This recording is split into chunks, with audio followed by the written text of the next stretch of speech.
টানা বর্ষণ ও দুর্যোগপূর্ণ আবহাওয়ার কারণে নোয়াখালীতে বন্যা পরিস্থিতির আশঙ্কা দেখা দিয়েছে। জেলা শহর সহ জেলার বিভিন্ন উপজেলার গ্রামীণ সড়কগুলো ইতিমধ্যে পানিতে তলিয়ে গিয়েছে।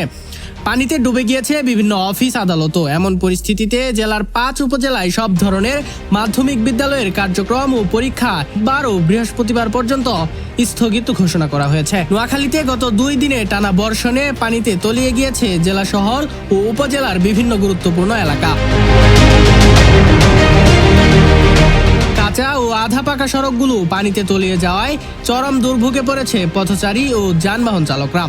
কোথাও হাঁটু সমান, কোথাও আবার কোমর পানি জমে গিয়েছে এবং জনজীবনে সৃষ্টি হয়েছে ভয়াবহ স্থৈবরতা। নোয়াখালীর সদর উপজেলা মাইজদি হাউজিং এলাকায় সিয়াম নামে এক বাসিন্দা বলে, টানা বৃষ্টিপাতে পুরো জেলার বিভিন্ন স্থানে জলবদ্ধতা সৃষ্টি হয়েছে এবং বেশ কিছু নিম্নাঞ্চল প্লাবিত হয়ে গিয়েছে। ফলে শিক্ষার্থীদের বিদ্যালয়ে যাতায়াতে চরম দুর্ভোগ দেখা দিয়েছে।